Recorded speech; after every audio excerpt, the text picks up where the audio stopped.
Hey friends, another glorious day here at Quail Lake and taking a little walk, being restored this morning, and had a few thoughts in my heart I wanted to share as we start a day, whatever time of day it may be. It's never too late for a new start. And I hope that encourages you right now, wherever you may find yourself, that it's never too late to hit pause and reset. And resetting is where things happen. We weren't created to just spin ourselves into a frenzy.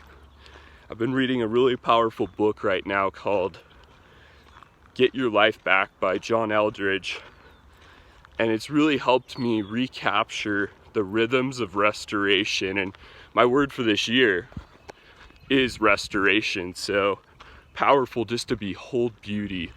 One simple practice of grace is to behold beauty, to take it in and to literally say, Father, I receive this beauty deep into my soul. I receive this glorious landscape that I'm standing in. Thank you for the still water, the birds chirping, the sun shining, the clouds or the blue sky, and just pausing and being present. I think that's a powerful habit, pausing to be present.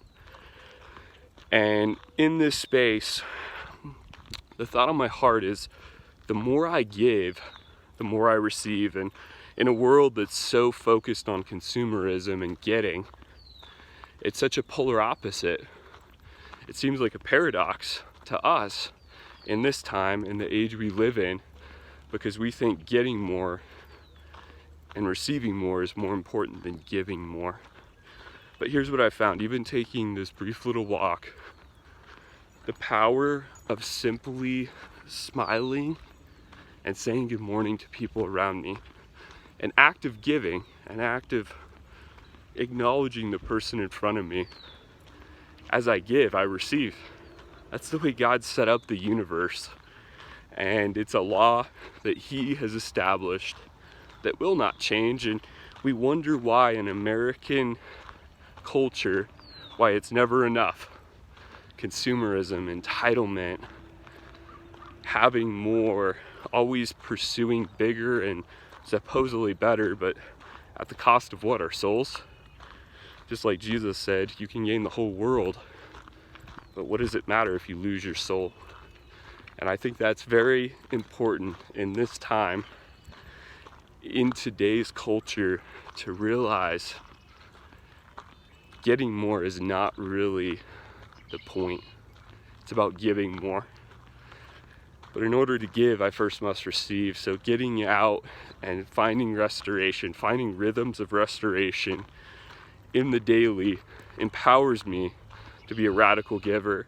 And I found when I feel like I have nothing to give, but I still show up and love people around me, because love gives, lust takes. Dr. Ed Cole framed that well. So in today, friends, how can you give more generously to receive more deeply? That's the thought for today. How can we give? How can we receive deeply to give profoundly, richly, and intentionally in this day, whatever time of day? It's never too late for a reset. Maybe right now, just need to pause. Say, Father, I need to just take in some beauty and receive in my soul so I can be empowered to give again. Till next time, friends, onwards and upwards with a coffee cup, with grace and grit. Love you guys.